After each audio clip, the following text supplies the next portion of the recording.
Being the good bandwagoner that I am, I'm going to take this chance to talk about the old drama between Illymation and Think Before You Sleep.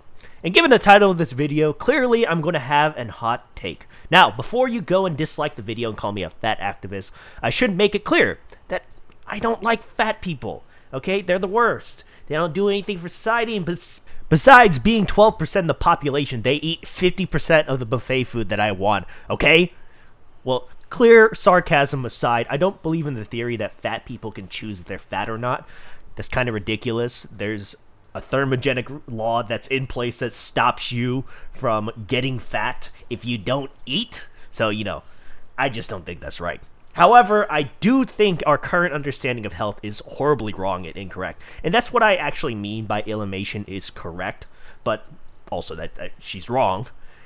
She's correct that a carrot is not inherently healthier than a chocolate bar, but wrong that food is food. Okay, now before you hit that dislike button, seriously, just hear me out. Alright, so let's start off with the obvious problem with food is food, right? This is a very dumb statement. Clearly, there are good and bad foods. In fact, I had an argument with someone that, food is food, but they were using the word junk food, right? Well, junk food is an indication that there are foods that are bad for us, that we shouldn't be eating as a staple food. Now, let's get to our statement that there's nothing inherently healthier about a carrot than a chocolate bar. And I know, hear me out. I actually think that a chocolate bar is healthier than a carrot. Now, before you even comment, you don't know what you're talking about. I want you to actually consider the question. What about a carrot is actually healthy, right? At least in comparison to a chocolate bar. Now, some people might point to the fact that chocolate bars are high in calories in comparison to the carrot. While this is true, having a high calorie count doesn't inherently mean that the food is bad. And personally speaking, I don't even think that calories matter as much as people make it out to be. See, people in the past actually used to eat a lot of calories, way more than what we would consider to be the healthy amount. From the dietary recommendations in 1941, it's going to be linked in the description, they actually recommended that a person living a sedentary lifestyle only to eat 2,500 calories. This is about 500 calories more than what people actually talk about. And this is for a 70-kilogram man, so about 150 pounds. So, I'm telling you, 250 calories is actually very high for someone who lives a sedentary lifestyle. Now, moderately active people, they recommend to eat 3,000 calories. This is far more than anyone is recommending right now. So, I clearly think that calories is not a concern if you have a healthy body, which we'll get into later. And also, the whole reason why a carrot is lower in calories has more to do with the fact that plant matter requires processing before the energy can be released. The majority of the calories in a carrot are actually in the form of fiber, which is a carbohydrate your body cannot process. And then you might say, well, fiber is good for you. But there's some evidence out there that shows that fiber doesn't really do much for your actual bowel movements, like reducing the pain and the bloating, right? And in some cases, they actually make it worse. I mean, just kind of think about it. Would shoving more paper towels down your clogged toilet make it unclogged for any reason? No. You need to get a plunger. You need to get something else that can clear that clog, not adding more clogged material to the toilet. Now, what about the vitamin A inside of carrots? Well, little fun fact, carrots don't have vitamin A. They have beta-carotene, which has to be converted into vitamin A. Now, if it's not vitamin A, it has to be converted. It's not vitamin A. I think that's very clear to say. It's not vitamin A. In fact, many different vegetables have vitamins and minerals that your body cannot process, or it has to process before it can actually be utilized by the body. This is actually the case in iron in spinach. The iron in spinach has to be converted into heme iron, unlike, say, iron inside of a bloody piece of steak. The only reason people think that carrots are healthier is because they're a vegetable. But vegetables actually have a lot of problems that people just straight up ignore, like all the plant-produced chemicals that harm your ability to, ingest a lot of the plant material. So, for example, if you ate a kilogram of chocolate, right, you would have a bad day, but you would still be alive. You would just, maybe not move that much. You're going to have a tummy ache, that kind of stuff. But if you ate a kilogram of spinach, there's a 50% chance that you'd be dead from the oxalate poisoning from the spinach. Because as it turns out, plants don't like to be eaten. And plants don't have tiny little root legs to run away from us. So they create chemicals to do things like kill you or kill your family line. That's not even a joke. Clovers actually create a estrogenic compound that make goat infertile.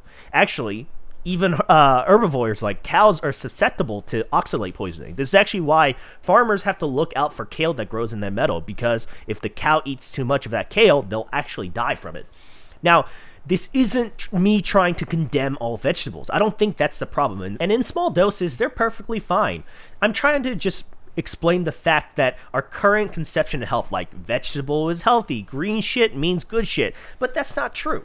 It's just not true. Now, another thing that I saw is people talking about the saturated fats and the cholesterol. And this is actually my favorite point that we're getting to, which is saturated fat and cholesterol are actually good for you. People have heard that saturated fat and cholesterol are bad for you, but I don't think majority of people actually know where this theory originates from.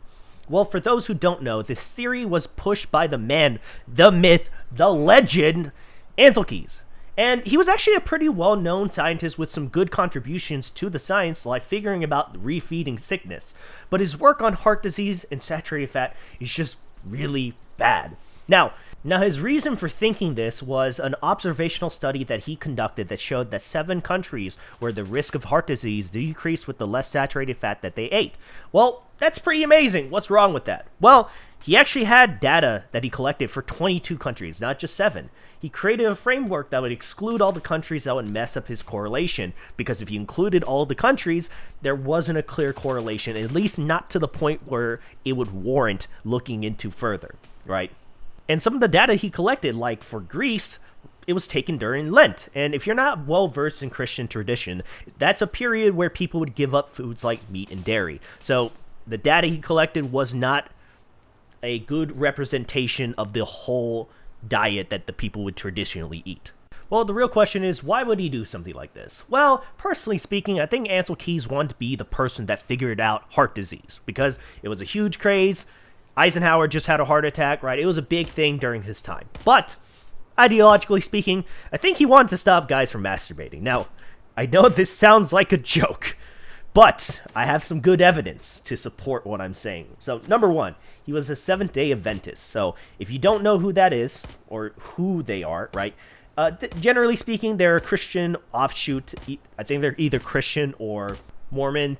And what they believe in is a vegetable diet. Well, there's a well-known figure from the Seventh-day Adventists that you probably heard of, which is John Kellogg. John Kellogg wanted to circumcise little boys because he didn't want them touching themselves. He also wanted people to eat cornflakes because, again, the Seventh-day Adventists were vegetarians, and the whole reason that they wanted a vegetarian diet is because they thought that meat increased aggression. Which, they're kind of right on that point. Saturated fat increases the body's production of cholesterol, and you know what cholesterol is vitally used for? Well, it's basically the base of any hormone. And you guys know that guys are very low in their levels of testosterone.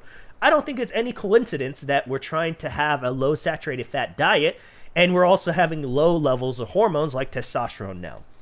And honestly, the result of pushing this low saturated fat diet has been horrible for Americans. Clearly, if you look at the data of rates of heart disease, cancer, Alzheimer's, and any other modern disease, it's been going up, not down. Now, the reason is because the fats that replace saturated fats are riddled with problems. So the fats that actually replace saturated fats are things like seed oil. So corn oil, soybean oil, sunflower oil, canola oil. These are all basically poisons for the body. Now, the reason for this is because they break down in our bodies into toxic byproducts, and they also directly affect our mitochondria. And you might be wondering, how important is the mitochondria? Well, I do know what happens if it stops working, which is you will die 100% of the time, no questions asked. Well, how would I know this? Well, I know if you stop breathing, you die. Well, why do you die when you stop breathing? Well, it's because your mitochondria can't work. There's an enzyme complex inside of the mitochondria called complex 4. Complex 4 is why you breathe. It binds all the electrons inside of the electron transport chain to oxygen and creates water and carbon dioxide. This is actually why cyanide works so well, because it affects complex 4 ability to work. Well, seed oils kind of do something similar. It's a little bit more nuanced, so we'll talk about that right now. So, Let's talk about seed oils. They're primarily polyunsaturated fat with a little bit of monounsaturated fat. Now, to explain what the difference between a saturated fat and unsaturated fat are, is pretty simple. So saturated fats are a fatty acid chain where all the carbons inside of the chain are saturated with hydrogens. This means that the bond between the carbons is a single bond, whereas with unsaturated fat, there's a double bond between two or more carbons. Now, if there's only one double bond, it's a monounsaturated fat, while when there's two double bonds, that means it's a polyunsaturated fat. Now, there's more to it than that, but I'm just trying to make this as simple as possible. And the reason we're talking about this is because when you have a double bond, it means that it's easier to oxidize. It's easier for some kind of highly reactive oxygen species, or really any kind of reactive product, to come in and basically cause the fat to change in its composition. There's actually a process that polyunsaturated fats are very susceptible to, which is called lipid peroxidation. Lipid peroxidation has a bunch of side products that it can create, and one of them is pretty familiar to anyone who's done any kind of oil painting, woodworking, or iron pan seasoning. So as the polyunsaturated fat is exposed to air, it'll actually break down into a polymer. This is actually why oil paint will turn into a plastic-like texture. Same thing with boiled linseed oil on wood pieces. Same thing why a non-stick coating is created when you smoke off all the oil on a cast iron pan. All of these processes oxidize the oil to create a polymer coating. Fun fact, linseed oil and flaxseed oil are the exact same thing. Boiled linseed oil is treated to increase the speed of the oxidation process, while flaxseed oil is treated to be stabilized. But they're the exact same oil. So why does this matter? Well, when you eat these oils, they oxidize in your body, which will create a bunch of byproducts like 4-HNE, which is a very dangerous aldehyde which is connected to many different problems like Alzheimer's. But the real issue is that linoleic acid is the primary fatty acid used in something called the cardiolipin. The cardiolipin is a very important structure in the mitochondria, and the main job of the cardiolipin is to create a charge trap that prevents the movement of positive hydrogen ions, which, if you haven't taken chemistry, they're very, very small atoms. So inside the mitochondria, there are a bunch of complexes that work by taking the byproducts of beta oxidation, glycolysis, and those complexes will break off positive hydrogen ions and move them into the outer membrane, and then the negative electrons will go through the cardiolipin. So this whole process is something called the electron transport chain. And eventually, complex 4, like we talked about before, will bind all of these electrons into hydrogen, create water and carbon dioxide. Now, here's the fun thing about all of this, right? None of this actually creates usable energy for your body. See, the whole point of these complexes were actually to move the hydrogen ions into the outer membrane, and then the hydrogen ions will move back into the inner membrane via these small holes that are connected to something called complex 5. So complex 5 is completely removed from the electron transport chain. The main thing for it to do is to create ATP. The name of the complex is ATP synthase. So basically, the movement of those hydrogen ions will turn this tiny little turbine. And it's actually a little turbine. It's kind of cool looking. And that movement will turn the turbine, and the turbine energy will now power ATP synthase to turn ADP into ATP. All right, great. Now, going all the way back to the cardiolipin, right? When the linoleic acid inside of the cardiolipin oxidizes, this causes the cardiolipin to become pathologically remodeled. This means those hydrogen ions can now go back into the inner membrane without having to go through those holes that are connected to the complex 5. This is a big problem because all of the processes that are used inside of creating energy products for our body all require energy to do so, meaning that at some point, the energy that is being used will be higher than the energy that's being taken out from those byproducts. So, this means a lot of things. This means the cell will die. This also means that all the energy isn't being extracted, meaning that more food will go into storage. Means that you'll get fatter. It's not the candy or the sugar or the soda that's killing Americans. We as a population have been eating sweets for hundreds of years. The real killer are the foods that are filled with these seed oils. I mean, just think about it. A potato chip is just 3 ingredients: potatoes, seed oil, and salt. And just eating those simple ingredients can cause you to be fat and unhealthy. And really, they think it's the burger or the soda that's the problem, but no one's looking at those fries that are filled with the slow-acting poison that really didn't need to exist in the first place. So, fun fact, McDonald's used to fry all their fries in beef tallow and switched to seed oil because of someone named Phil Sokolov, a Nebraska millionaire. He used his money to have a campaign against animal fats, which he thought causes heart disease. Well, it turns out Phil died of heart failure. And funnily enough, the person who really caused all this craze, President Eisenhower, he had a heart attack in the White House. Well, he went on these new heart attack reducing diets and then died of a heart attack. So seriously, these oils are in everything that you eat, even in things that you really didn't think they would be in. Like if you drink a flavored creamer, right? Check the bottle. Unless you get one that's a little bit more premium that uses half and half, they're actually probably a bottle of seed oils. And the only one that I know that isn't seed oil, that isn't premium, is Delight. And they actually use palm oil instead. Like most breads, they all use seed oils to be the fat component of the bread. And even the breads that say they're brioche, right? Which brioche, one of the big components, is supposed to be butter. They use seed oil instead of butter.